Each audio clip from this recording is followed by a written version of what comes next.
why don't we get started then? Good afternoon, everyone, and welcome to the Thursday afternoon CREECA lecture series. I'm Ted Gerber, and I'm the faculty director of CREECA, which stands for the Center for Russia, East Europe, and Central Asia at UW-Madison. And before I turn the floor over to my colleague who will introduce today's speaker, let me just note that this is, as I mentioned, a regular lecture series. We have two more lectures coming for the spring semester. Next week, in fact, our lecture will be by Erica Marat, who's an associate professor at the College of International Security Affairs at the National Defense Institute in Washington, D.C., or sorry, it's the National Defense University in Washington, D.C. And the title of her talk next week, same time, same place, will be Technological Solutions for Complex Problems, Emerging Electronic Surveillance Regimes in Eurasian Cities. So please join us next week. And then the remaining schedule is also available on the CREECA website. But as I know, there's only two lectures to go. So a few logistical points. We ask that you mute your mics during the presentation and also mute your videos to produce less stress on the whole Zoom system. Our normal procedure is to ask people to save their questions and their comments for the end of the lecture after the speaker is finished.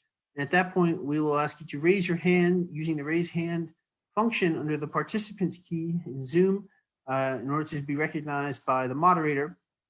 And also it'd be great if people would introduce yourselves when you're asking your questions.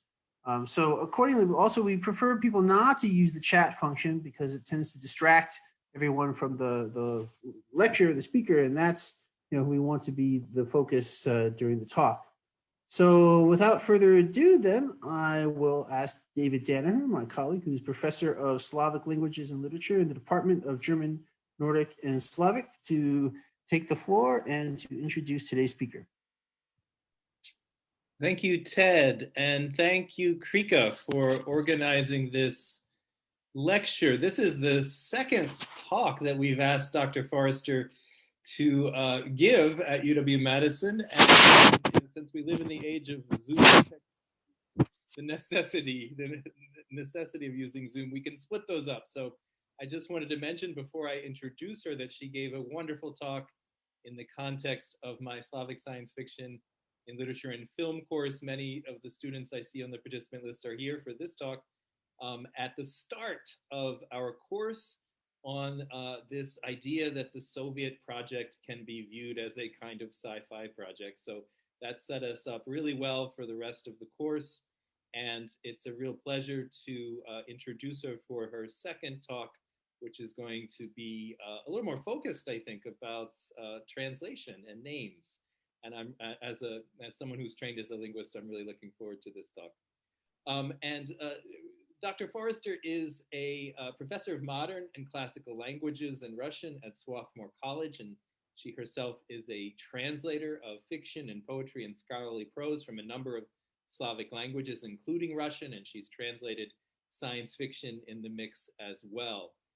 Her current research includes the study of how the Russian technical intelligentsia interacted with science fiction as both authors of it and readers of it. And I should mention, I feel like, Sibelan, I feel like we should just simply hire you at UW-Madison because you're also appearing in a third Zoom talk coming up very soon that I wanted to make sure everyone knows about.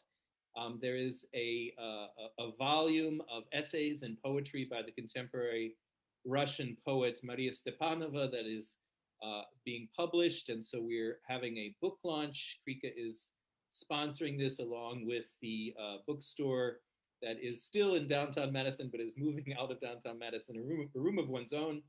And that book launch and a discussion of Maria Stepanova, and I think Maria Stepanova will be there for that as well, and translators of her poetry, and Dr. Forrester is one of the translators of her poetry, among others. Andrew Reynolds is here as well for this talk and has translated some of the poems. Will be on May 1st, which is a Saturday at noon, and so you can sign up for that talk as well through the CREECA website if you'd like to. So it's a pleasure to welcome Dr. Forrester back, and I'll turn over the floor to her.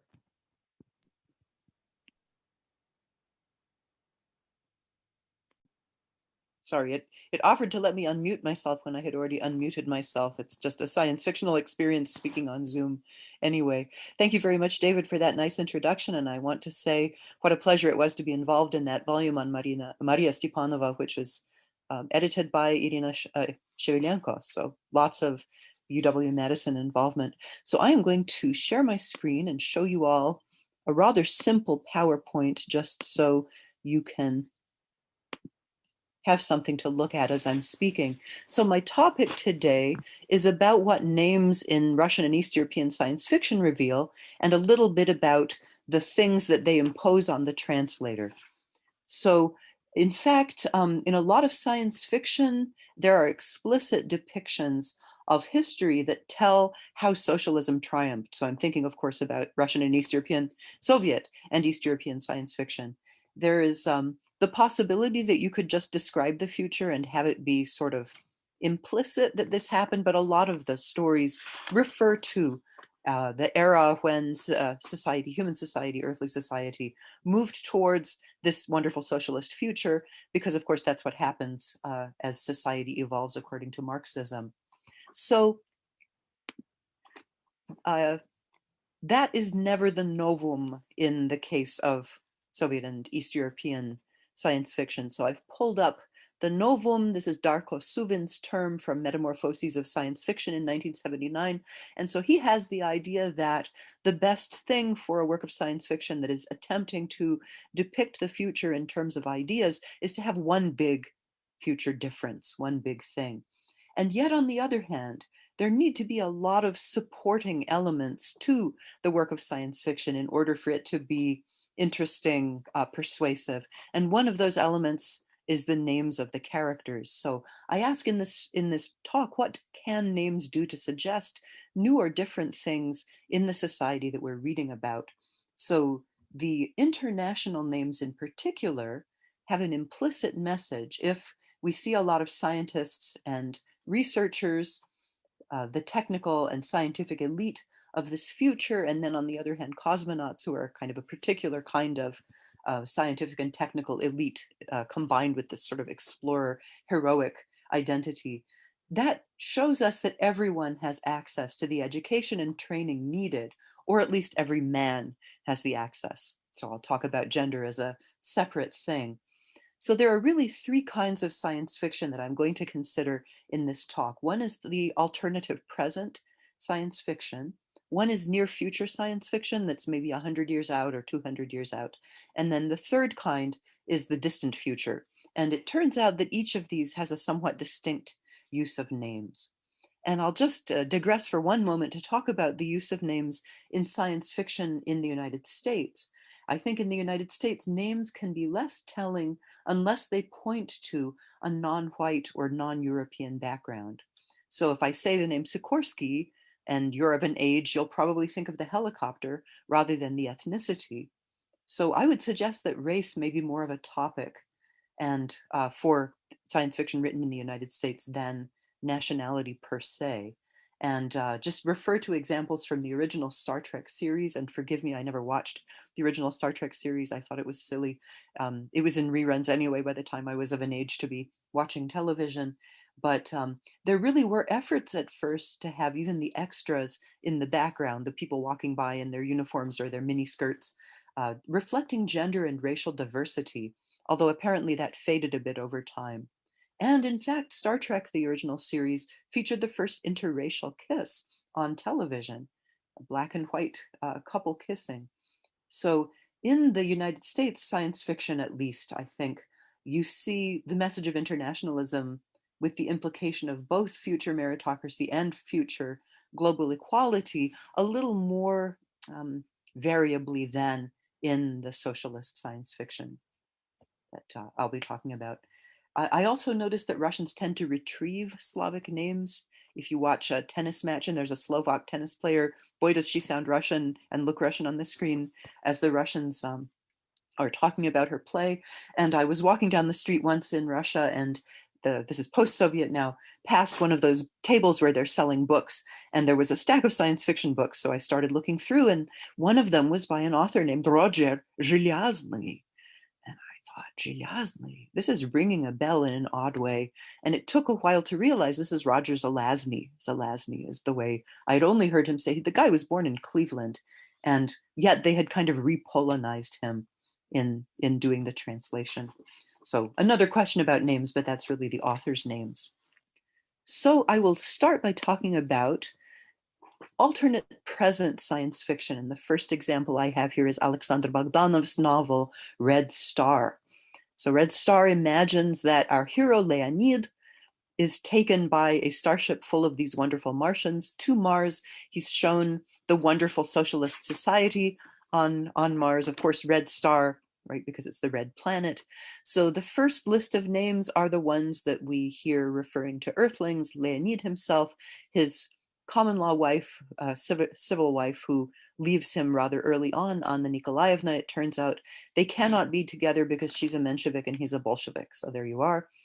And then a comrade named Ibragimov, which points to the international nature of the Bolsheviks, Ibragimov obviously being a Muslim last name, and then Leonid's doctor when he returns to Earth after his Martian adventure, Dr. Werner, of course has a German name because all doctors were German in Russian literature up to a certain point.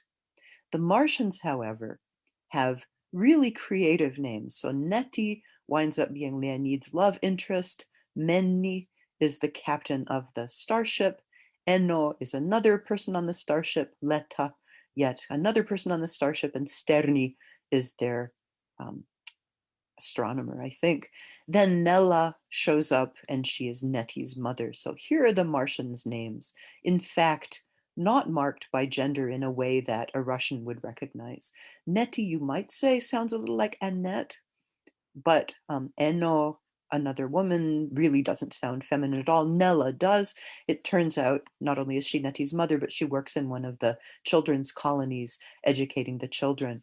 So Bogdanov has chosen a bunch of names that demonstrate the point that is made explicitly in the text, which is that the Martian language doesn't have grammatical gender. They don't distinguish he and she. In this, they are like the Finnish language. And if these names look a little Finnish to you, it may very well be because Bogdanov is basing them off names he had heard in Finland. And in fact, the starship, their Etheronef, it's called, takes off from a lake in Finland, which is much more rural, and so nobody will be killed by this nuclear energy that's expended to get it up into the air. So he's just borrowing a language that doesn't have grammatical gender, borrowing names that sound very much like that.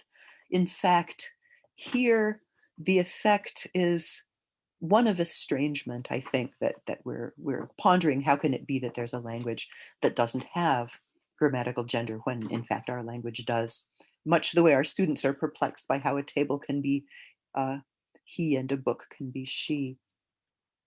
Right, naming plays a notable role also in Karel Čapek's, oh, I didn't put the Hacek on the C, I apologize to everybody.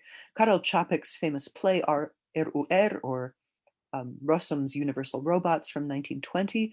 This play was really a phenomenon. Besides introducing the word robot to languages all over the world, it was playing in all kinds of theatrical capitals very shortly after it originally came out. Here are the names of the characters, not all the characters. These are just the human characters, because the robots have a variety of different names that kind of evolve over time. And so Čapek and readers of Čapek, like Ivan Klima, who wrote the introduction to one of the editions of RUR that you can go out and buy, note that the names kind of suggest a wide variety of different kinds of humans.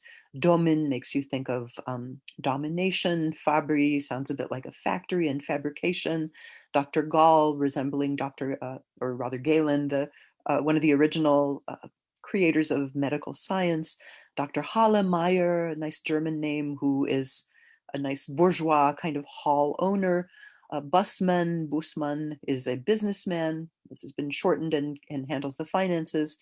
And Alquist is more of the Tolstoyan, so sounding Nordic. Helena Glory, the heroine of the story, alas, has the name of the classical heroine that launched 1,000 ships, and then Nana, her nurse, comes and has a name that suggests a kind of maternal function.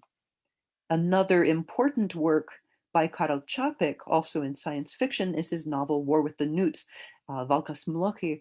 I don't have a list of the names because there are just too many names in that novel, but Čapek devotes a lot of attention to the behavior of various nationalities, and he offers stereotypical scientists who name the newly discovered species of newts after themselves, politicians, and others. So for instance, the aristocratic British scientists who are unimpressed by a talking newt because his knowledge of the world reflects the contents of the evening newspaper his lower class keeper has taught him to read.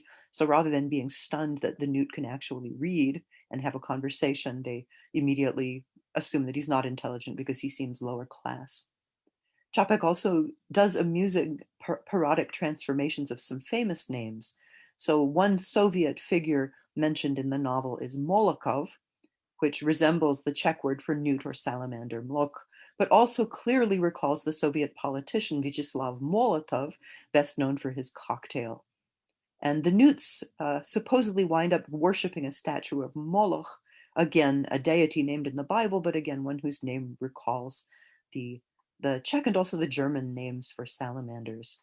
The novel's initial action seems to emerge from a humorous misreading of the Czech Captain Van Toch as a Dutchman named Van Toch, and the idea of a Czech sea captain is amusing in itself since the country only has land borders and no coastline, at least not until much later in the book.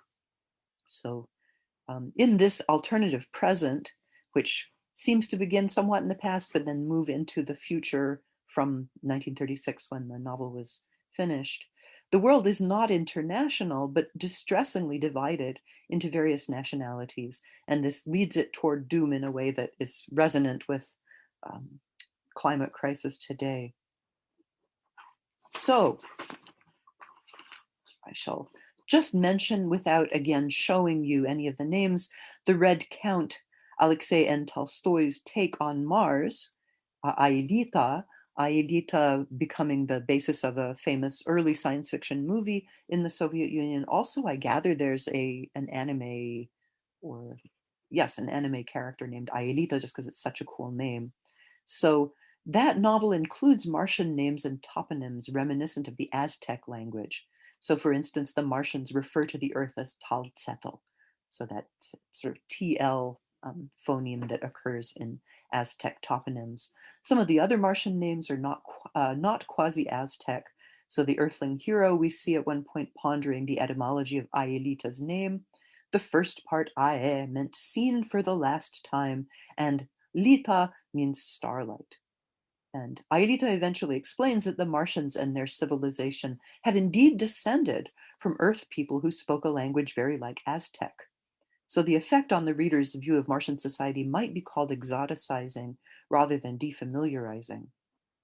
Unlike Bogdanov's, Tolstoy's characters are highly differentiated by sex, and Martian society for Tolstoy is far from being an example of socialism. Indeed, the Earthling visitors attempt to foment a socialist revolution there.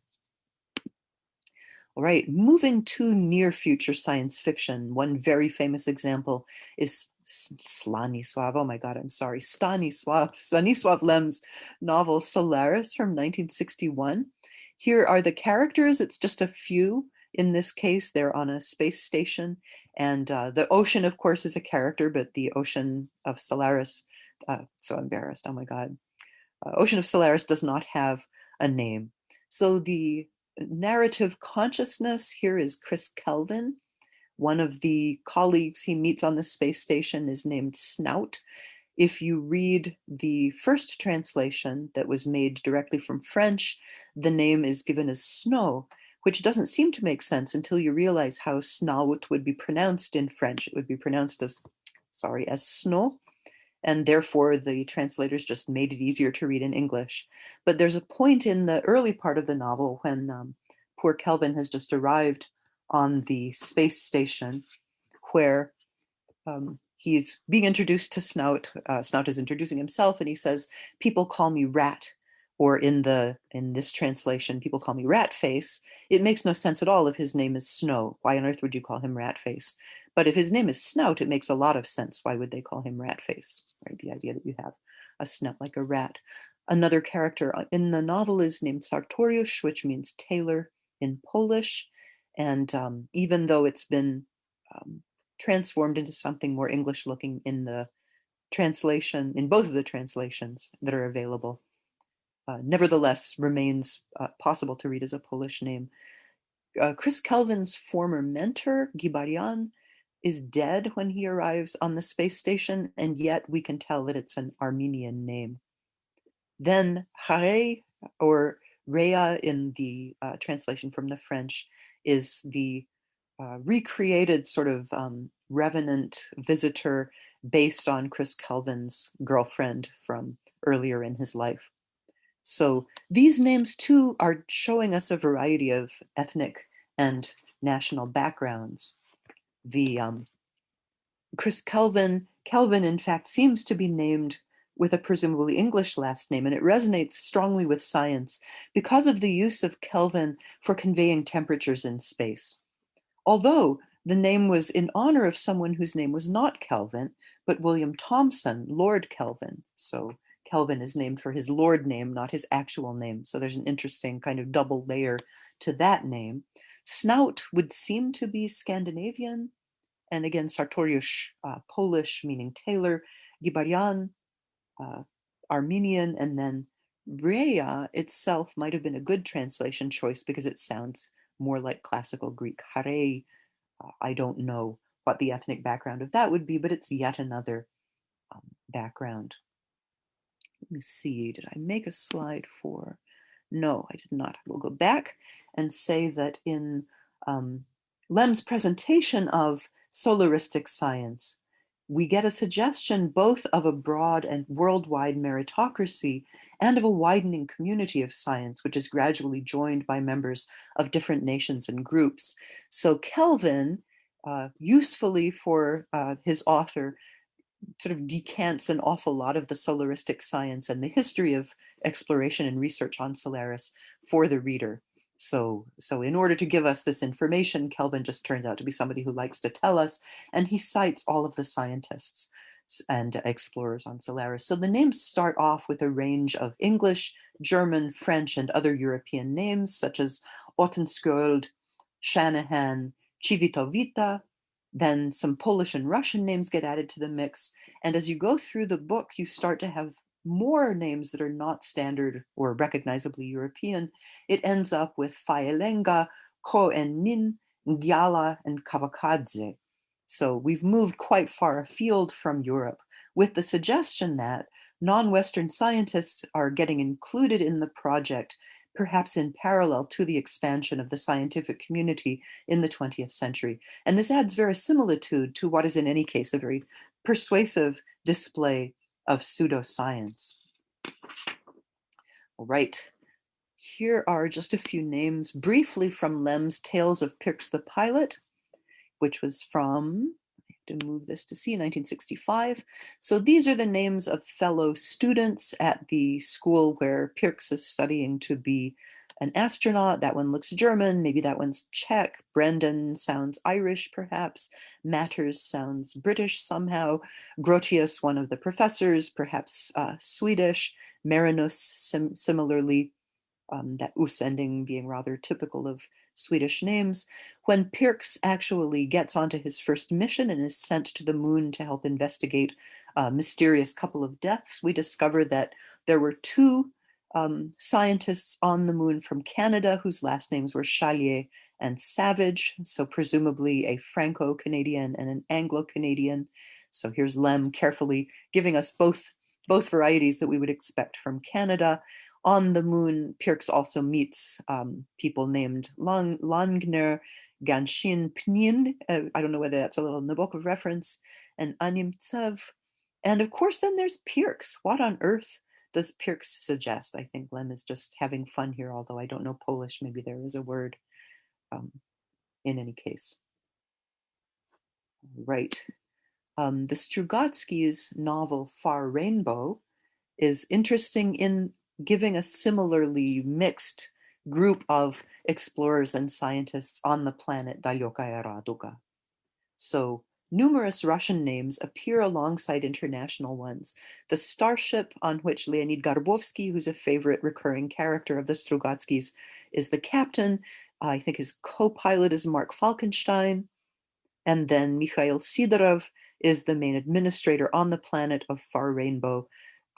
Garbovsky tells Falkenstein when Falkenstein starts speaking Japanese so that Sidorov won't understand him, no, you can't do that. He already speaks Japanese. So there's reference already to people knowing languages that you might not expect them to know. Of course, Arkady Strugatsky spoke Japanese very well and translated Japanese science fiction too. There are two dueling physicists on the planet of Far Rainbow whose exploits eventually seem to lead towards destruction of the planet. So one is Étienne Lamondois, sounding very French, and the other is Aristotle, presumably a Greek. Here are some minor characters, again with ethnically interestingly varied names.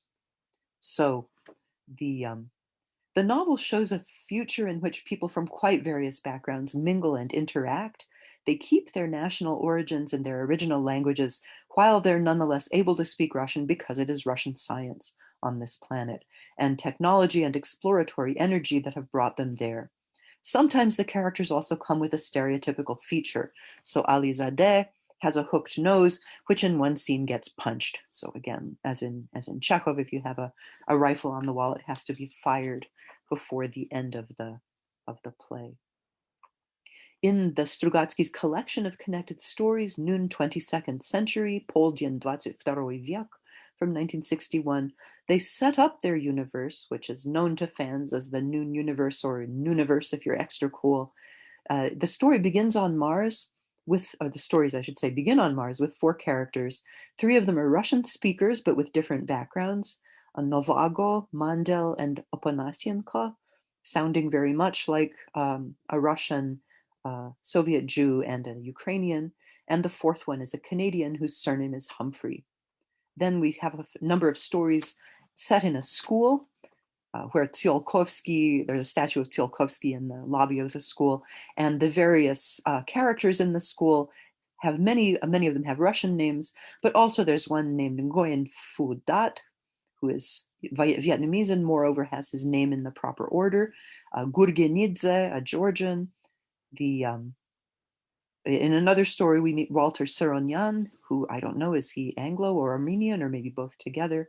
And the preponderance of Russians remains throughout the collection, and indeed in most of the Strugatsky's work. It's generally set in Russian space when it's set on Earth. But there are usually a few characters from somewhere else. So once out in space, a member of the crew named August Bader speaks Russian, but he throws in an aber now and then to remind us of his German background. I'm not sure that's the word that would stick if you were a native speaker of German. However, he has this little verbal tick that reminds us of translation theorist David Bellow's suggestion that including a little token of foreignness can give the reader the delectable sense of reading something in a foreign language. In the Strugatsky's Roadside Picnic, to wind up the Strugatsky's part of the story, published in 1971, it's presumably set in Canada, given the bits of surrounding realia that are provided, and the novel has an opposite distribution of nationalities to the usual Strugatsky distribution that befits its location. So the names are mostly Anglo and French, occasionally more exotic than that, with only 1 or 2 Russians. One of the characters, Kirill Panov, is almost the only positive character in the novel, of course, and he's a lasting inspiration to the main character, Redrick Schuhart. Even after Panov's death, his scientific papers continue to appear in print as if to underline his engagement with genuine scientific progress, unusual in a novel that tends to be cynical about its human beings. So in almost all these cases, we're meant to perceive the national character of the names and to read the mix of identities by seeing this future society as much less nationalistic and much more cosmopolitan, even in the case of the very negative depiction in Roadside Picnic. So in socialist era science fiction, again, the obligatory multi-ethnic starship crew can convey an adequate enough suggestion that we're reading a story from the socialist future. And if in the story the characters speak Polish or Russian, but also know Western European languages, especially English, French, or German, then this stresses the high level of education of this future as much as the historical and scientific importance of these Western European languages. So there's a sense of a cultural background that includes language as well. So this use of names, this kind of, oh, sorry, forgive me, I changed the order of these. Looking just for a moment at the question of gender in science fiction, really a lot of Eastern European and Russian science fiction handles the socialist international future thing quite differently from gender. You often get a story with no female characters at all, or female characters who are kind of mothers on the periphery of some new society. But I want to mention Olga Larionova's story Obvinenie, which Mira Ginsburg translated as Temira. Temira is the name of the little planet on which it's set. And Larionova has a number of names that show up. Février, who's the captain of the small starship doing the exploration, Boyarinov, obviously Russian name, who is assigning them a new crew member before they leave Earth, who is Groning. They refer to him as Grog, again, sounding like a Scandinavian last name. Bustamante is mentioned. Tasaburo, to me sounding Japanese, is mentioned. Another member of the crew is Reggie Scott. So they get to this planet Temira. They meet the locals, who are an interesting, very small variety of human beings. I won't spoil the plot for you. You should go and read it. It's really a very good story. They can't say their names. So one of the characters winds up being kind of named Ixi. But in passing, Reggie Scott refers to the time when Abakumova and her party froze to death on an asteroid doing an exploration there. So even though this crew is entirely male, there's reference to a woman, right? We know as students of Slavic languages that at the end is conveying her gender. So it shows up in some places. Larionova is one of maybe 5 women who were writing science fiction in the Soviet era. And since I'm talking really about the influence of Soviet and socialist ideology on the use of names, I'm sticking to that period for the most part. But I do want just to refer for a moment to Viktor Pelyevin's wonderful kind of anti-science fiction novel, Omon Ra, from 1991. The characters' names, these aren't all of them, but I'll just quickly run down some of them. The crew of this spaceship that is supposedly going to the moon but winds up being a deception located in an unused metro tunnel. Sorry if that spoiled the novel for you. Including Ivan Grechko, Otto Plutsis with a Baltic name, Syoma Anichkin, who's a good Russian boy, Dima Matyushevich, and then the hero of the novel, Amon Krivomazov, whose first name is completely impossible for someone who was of an age to be an astronaut in the Soviet period, and whose last name crookedly recalls the Karamazovs.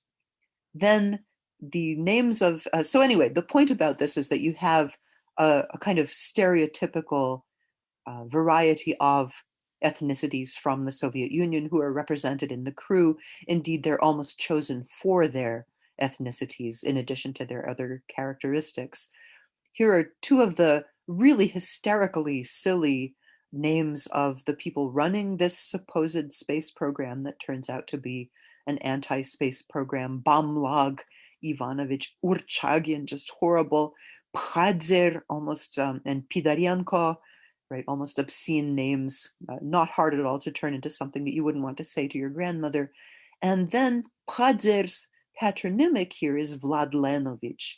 That also tells us what his age is. His father was born around the year that Lenin died. So you have names like Vladlen or Vilyan or Ninel for women that memorialize Lenin. So Vladlen himself, Pidoryanko, would have been from a generation as identifiable as Winston in Orwell's 1984. Then finally at the end, when Amon has discovered what really is going on here, he lists a number of cosmonauts, supposed cosmonauts, who are also located in the parts of the metro where no one gets to go. One of them, for example, is Jambul Mezilaitis, which again is an almost impossible combination of ethnic qualities in the first and last name. So Pelyevin is definitely not writing the kind of science fiction that I'm talking about, but his play with the names depends on the reader knowing the the standard way that the names are used. All right, I'm going to now move into distant future science fiction. Here is just a small selection of names from Yefremov's famous novel, Andromeda Galaxy or Andromeda Nebula. Dar veter veda kong ergnur nizakrit ven mas. So it turns out in this future, which is thousands and thousands of years in the future, people handle their names in a very different way. They choose their name when they enter adulthood. They choose names that are meaningful to them. Dar veter to me really makes me think that this was read before the Star Wars movies were made. And Darth Vader is maybe the best of the names in all of the Star Wars movies, even better than Dar Veter, which of course means gift wind. So interestingly, the name doesn't have a genitive in it. It doesn't have a standard name ending. It really suggests we've moved into a future where people are quite different from the way we are. They don't give each other nicknames. It is true that in the novel, Yefremov will often refer to the female characters by their first names. So Vyeda and Niza get called Vyeda and Niza. Dar Vyater does not get called Dar. And Venmas does not get called Mven, right? They somehow keep their whole long name. It's fascinating to see that the characters call each other Vui, even if they are very close to each other. So this is a difficult thing to convey in translation because in English, we really only have the form you. There is, of course, the form thou, thy, thee, but I think that most readers today would perceive that as a more formal form because they would know it from Shakespeare and possibly from the Lord's Prayer, which seem like more elevated forms. So unless you're reading D.H. Lawrence, right, it's not an informal form you're likely to run into. So Yefremov has come up with this really defamiliarizing view of the future. Here's another distant future novel from the very, very early, 1924, of course, is the date of publication in English. The first publication in the Soviet Union, I think, was in 1988 or so. So here are the characters in Zamiyatins. I've again just chosen the main ones. We have D503, I330, O90, R13, S, we don't know, and then U, again, we don't know. So Zamyatin both manages to defamiliarize and suggest that the numeri, as they are in Russian, have been defamiliarized, have been turned into cogs somehow with this form of naming, and yet manages to convey a surprising amount in this tiny bit of information. So D503 actually is De 503 in the Russian edition, De looking very like delta, which is the sign in physics for change. So poor D503 has been named Mr. Change in case we don't notice that he's evolving and changing over the course of the novel, of which he is, of course, the narrator. I330, who is I in the original, not E or something, not a Russian E, has the English first person pronoun befitting a wildly individualistic person, but also recalling the square root of -1, which is so troubling to D. Or 90, or 90, right? The or representing kind of the womb and perfect rounded femininity. R13, R13 is the English R. In a way, he's the flipped Ya first person pronoun. Again, he's a poet, he's individualistic to some extent. S has this double curve and a kind of a snake-like personality. And then finally, U, who is the dежурная at the place where D503 lives. He doesn't give her number because he doesn't want to embarrass himself mentioning her, but discusses that she looks a bit like a fish with hanging gills. And with U, that makes no sense, but with the Russian letter U, it looks just like a fish. So Zamyatin has done a very good job with his meaningful, meaningless future names. And finally, Stanisław Lem, and I don't have the forgive me, I've messed Lem up twice in one lecture, but his novel Siberiad from 1965, and there are other stories that were published later. I think 1972 was the first complete edition. In the English translation, the 1965 part is one volume, and then the later stories that were published in Siberiada in 1972 came out as a separately titled different edition. So here are some of the names, the two heroes of the novel, and I won't spoil it if you haven't read it by telling you their nature. Trurl is one, I guess. Trurl. This is kind of like Pirks. How do you pronounce it? And then his friend Klapautius or Klapausius, who are constructors in this wonderful future. So Lem here is handling the future by giving people really funny names. So here are some examples, looking also at the translations. So some of the translations are quite similar to the Polish. This translation was done by Michael Kandel, who's just a brilliant translator and was in consultation with Lem doing the translations, and Lem's letters to Kandel have been published in translation. So you can go check out what they had to say to one another. But in particular, Lem said, don't worry about making it exact, make it funny, make it effective. This is not a novel that, or not a collection of stories, really. It's not a novel. This is not a set of stories or fables that needs to worry about literal accuracy. So in any case, here is a number of translations that are very close to the original. Then there are some where it's more translated by the meaning. Stalo otsi, stili pips, right? The stalo, you see the steel. Genialon, who's one of the round creatures in one of the stories, translated as genius. Excelios, as Excelsius. So this is interesting. The name sounds more like exile, but then goes to kind of excellent or excelsior. And then you get some translations that are really completely different. So Potworik becomes King Atrocitus, Migierik, King Ferocitus, forgive my Polish. Pantarctic, isn't that a wonderful name, becomes Prince Pantagruel, because how are you going to put the Arctic into something in English? Bartholomeus Stuoki, Barth Holocaust. So here's this wonderful portmanteau word that Kandel has created. And then I think his most brilliant piece of translation, Król Akrucjusz. Król is king in Polish. So Kandel gives us King Cruel. Cruel, of course, meaning cruel, but also sounding just like cruel. And Akrucjusz from the word, I don't even know the Polish word, but it meaning cruel. So that is the end of, forgive me, I need to stop sharing. That is the end of my little PowerPoint there, but showing that in the distant future, the names are really defamiliarizing different in a way that the names from the near future are not.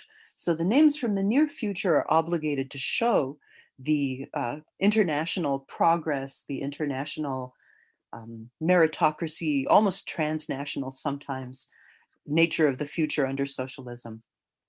Whereas in the distant future, you no longer need to do that. In the distant future, you're so far from the present that in a way you can do whatever you want with the names. So one challenge for the translator is to bring across as much of this information as possible. And so from time to time, I've mentioned how much it was possible to bring across and how much there wasn't necessarily. Using names to show internationalism, transnationalism, or post-nationalism in a text works because we're used to reading names for signs of ethnic and national belonging. And in most cases, the same tactics can work in translation. Readers from different backgrounds are going to have different abilities to read and interpret the names. So for example, how many Anglophone readers know that Idze or Shvili means a Georgian name, that Armenian last names end in Yan, that Enko is typical of Ukrainian surnames, or that many Latvian names end with S? How many people will know that? Maybe not so much. But in any case, even seeing that characters in a text are not all named in the same way suggests that there can be important variation among them. Socialist internationalism can map nicely onto Western liberal ideas of social fairness and access to professional advancement, even though not all Western science fiction strives to express those ideals. And as this element of depicting the future seems common to much science fiction of the Cold War period, it might be tempting to see in it second world anxieties of being excluded from the whole world, or more negatively, ambitions to rope the whole world and all of its inhabitants into one side of the Cold War opposition. And just returning to gender for one moment, I did not say when I was speaking about Yefremov, but he actually passes the Bechdel test. It doesn't happen till about page 175, but there's a novel where he really made the effort to have full gender integration and racial justice. And sometimes he tries a little bit too hard with the racial equality in this future society. But Yefremov really was putting his money where his philosophy was. So thank you very much, and I look forward to any questions you might have. Thank you very much, Dr. Forrester. That was terrific and thought-provoking. And I am going to be moderating the questions, although I think that Sibelan can see for herself who might raise their hand or otherwise want to make a comment or ask a question. So we'll open up the floor for those now. Don't be shy. Łukasz. Oh no, someone who pronounces Polish properly. I'm so sorry. I'm so sorry. No need. Your pronunciation was excellent. Thank you for your talk. My name is Łukasz, and I'm assistant professor at GNS in the Slavic plan. And my question concerns the categories that you use to distinguish between different types of fiction, because you use the idea of the near future and the distant future, so temporal categories. I'm wondering how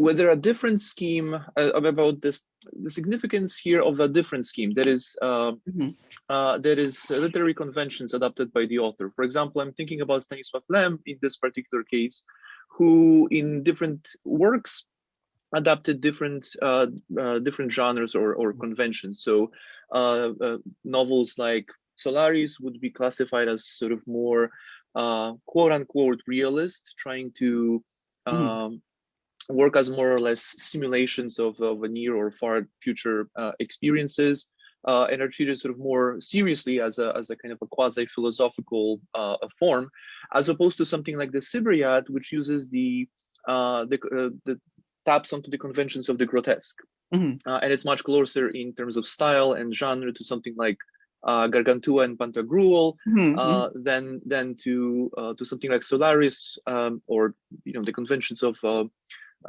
the realist novel. So I'm curious how that temporal scheme also and the meanings you derive from that from those meanings sort of intersects with this other way of categorizing these works. Well, that's thank you for that. Also interesting information about Lem. Lem is marvelous, any of you who haven't read Lem much, because his books are so different from one another. And so absolutely, I think it's significant that Tiberiada, the subtitle is Fables, right? And it's not, is it Bajkie? I'm trying to remember the Polish name, although I have a copy, I just don't have it at home, sort of decaying on my shelf because the paper is such poor quality. Someone in the library system, please find these copies of Tiberiada that are there and conserve them, because the original versions aren't going to be available if more time passes. But I think that the fact that you picked Rabelais is such a good example of why he would have to use crazy names, because Rabelais is doing exactly that. The fact that they're like fables, I think also they can be read through folklore in a way that Solaris can't. You're absolutely right. Solaris is realistic to the point of giving you all this science that isn't real science. It's kind of like Tolstoy's historical digressions in War and Peace. I don't know how well that would map onto the other works I found.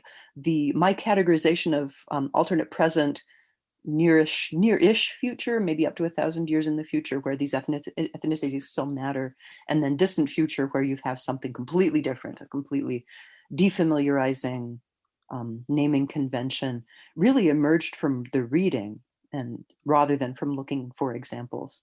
And so it just happened that Lem was doing this in a work where, now, one of his tricks is that in one case it's 1,000,000 years in the future, and in another case it's after, that at different points in the book, he gives us, I think, 3 different versions of history and of what the timing would be.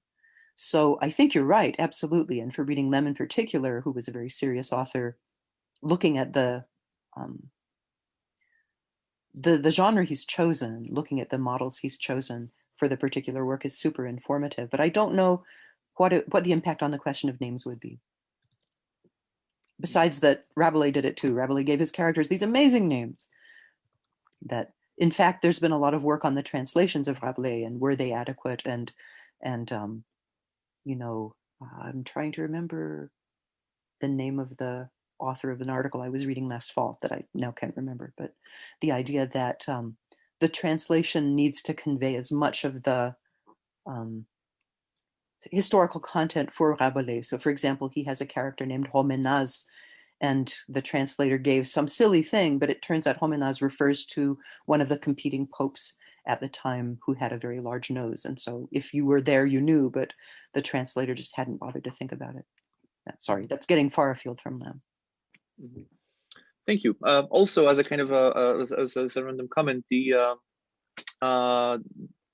this year it's a centennial of Lem's birthday, and the MIT Press releases a collection of 6 new translations of Lem's works, and some of them are new, some of them are updated. So that's going to be more fodder for your project, I think. Oh, that's marvelous. I'm so glad to hear.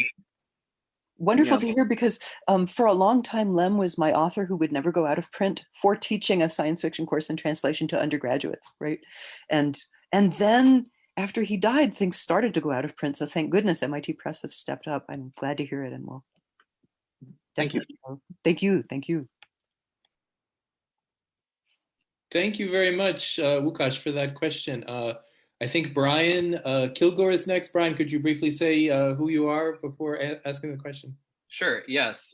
Hey, I'm Brian. I'm a graduate student in Slavic languages and literature at UW. And this was very interesting, and I really appreciated kind of seeing all these characters listed out on your PowerPoint. And I was wondering if you had thought about doing, at least thinking about the question of translation and the issues with that, the reverse of taking kind of American or English language science fiction and looking how odd names are translated into Russian at a similar time period. Even things that kind of are as old as H.G. Wells, like when Łukasz brought up the idea of far future, near future, contemporary, right? I feel like the time machine, for example, is a really interesting corollary, because you have like various versions of time all occurring at once, including this very bizarre far future. And so you've got the weird names that show up in there. And I was wondering, and that's a text that also is so early that I feel like it's more likely that it would have been translated in Russia during the Soviet period versus something by Asimov, where I'm not quite sure if you have some of those 1950s works being translated currently. So I was wondering if you'd thought about or looked at kind of the reverse issue of how Western works and odd names are translated into Russian at this time period. Yeah, that's a super question. And your example of H.G. Wells is a really good example, because he was a Fabian, he was acceptable, he was widely translated and in print and still in print, right, in Russian editions. So one of the problems there would be indeed who had been translated in that period. So in the thaw period, roughly, through the 70s, the ones who were widely available were Asimov and Ray Bradbury, Arthur C. Clarke, and Clifford Cymac. And, I don't, to be honest, know where to look for the weird names. So I believe that Asimov's Foundation trilogy was considered such a rabid work of capitalist whatever that it didn't get translated until quite a bit later. So Wells would be the place to look. It's a great idea. I haven't done that. And I haven't read much of that science fiction in translation, but you're right. It's the same set of questions. And that's thank you for saying that about Asimov. That's so interesting that Foundation was seen as this ultra capitalist, because that would be his far future. Whereas iRobot, I think, has far more natural, more recognizable name structures. Yes, and that also I know for sure was translated. So what I know about what was translated is largely what I saw in catalogs when they still used paper catalogs to sell Soviet translations, and I didn't have enough money to buy things at that point because I was a graduate student. But indeed, one wonderful thing about the topic you suggest is that I'm sure all that stuff is online. I'm sure it's all online. I'm sure it's all online from the 1990s, because the people who knew how to make web pages at that point were the ones who liked science fiction. And so you can find plain text versions and just copy and paste and then do whatever you like with them without flashing ads and viruses. So go looking now. Go looking now for those translations. Thank you. I give you the topic that you generously suggested, although I want to see it at a conference. All right, thank you, Brian, for that question. Other questions, other comments? Hi, this is Andy Spencer. I'm the Slavic librarian here at Madison. And I just wanted to mention, you mentioned Clifford Cymac, who was, of course, from Wisconsin. And just before the COVID shutdown, in fact, the week before the library shut down in March of 2020, I spent that whole week working on a very large donation of Soviet and post-Soviet science fiction and detective novels. 1,400 volumes worth of genre literature that at some point is going to be cataloged for our collection. And I definitely remember there was Asimov, there was all of those ones that you mentioned, plus some others as well.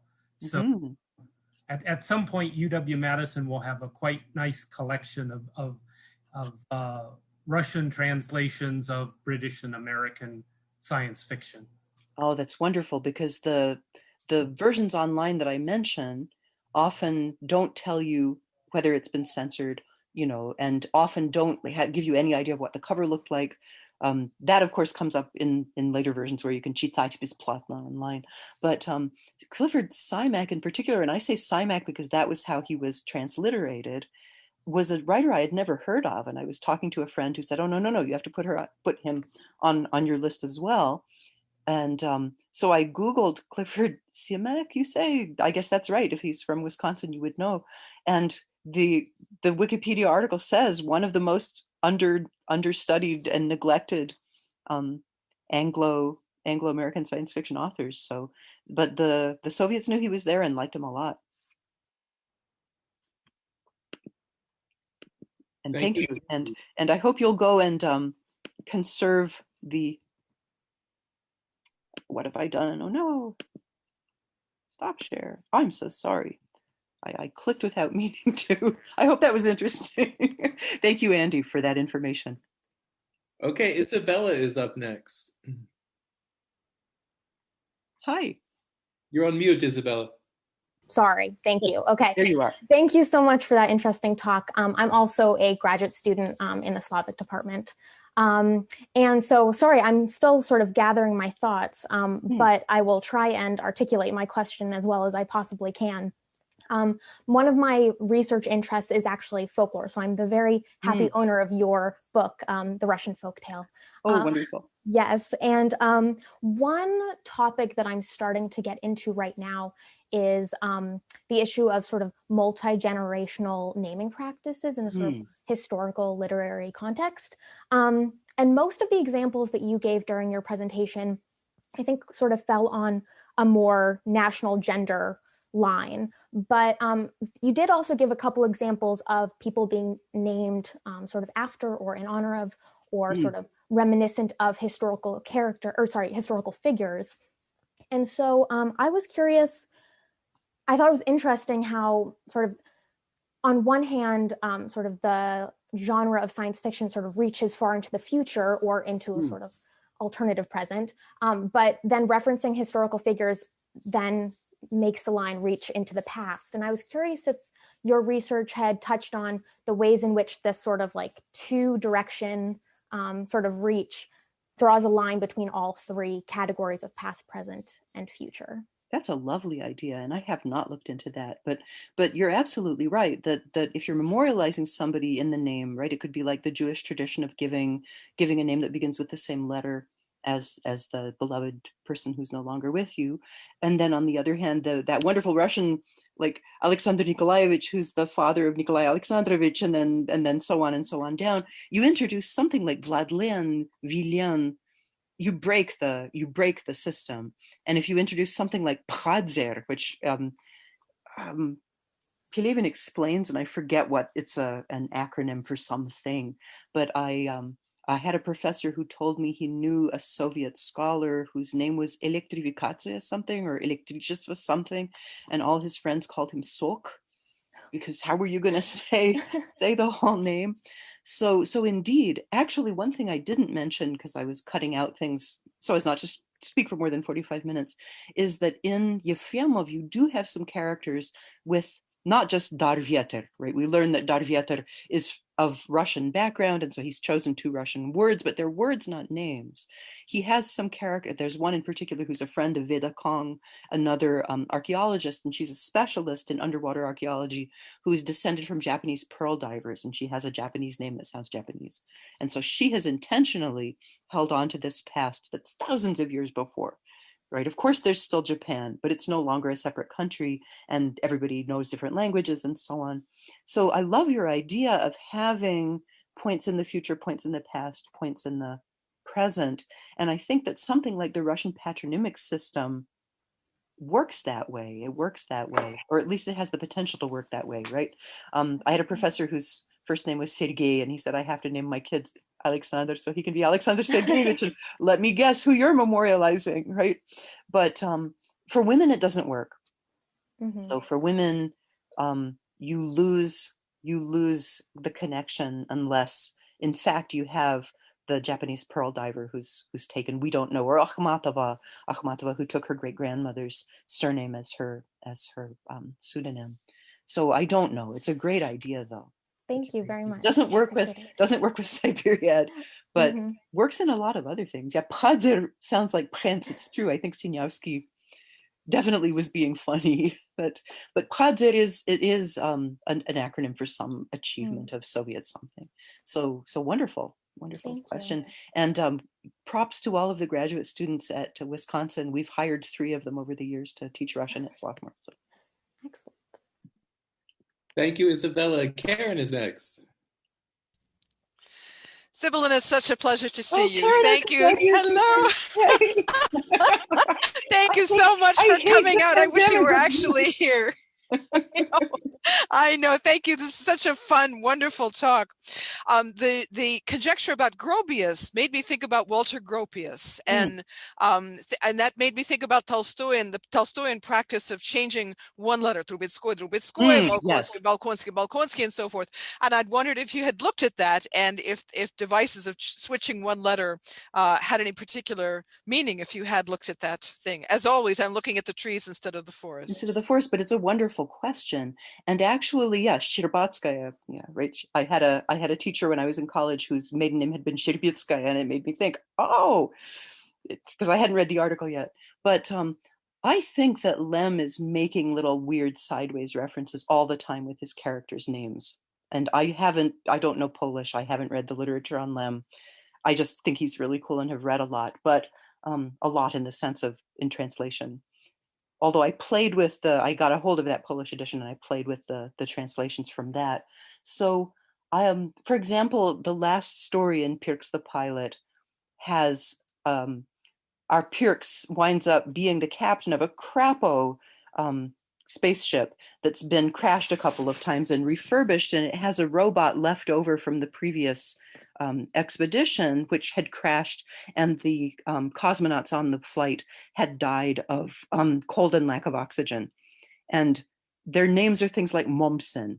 So he's using names to me, that really resonate with polar exploration narratives. So you can read about the the pretextual influence of adventure narratives. And in the case of the Strugatskys, for example, they even say we loved Kipling. So Kipling is a big influence on them. But I think another place to look for influence could be these polar narratives. And Mommsen, to me, I want to say I read some guy, Mommsen, who was in one of the Amundsen expeditions or something.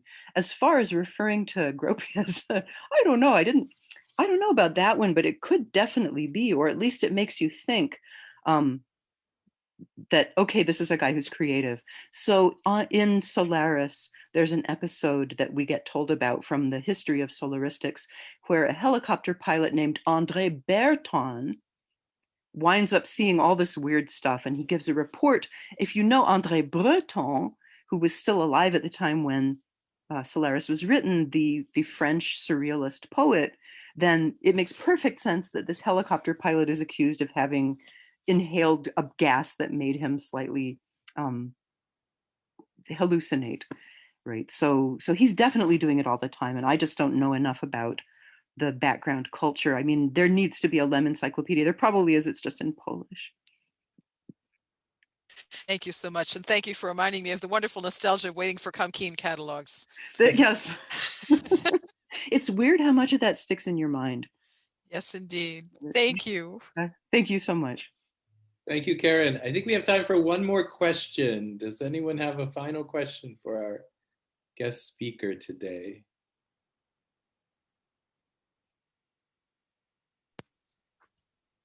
Well, I think David, I would. Yeah. Yes, so since since I'm set up the way I am on Zoom, I don't have the hand raise function, so I'll raise my actual hand. So, sorry if I may have missed this when you were talking about it before, but I was wondering maybe how much of I mean, you talked about if the future is if it's the near future or the far away future.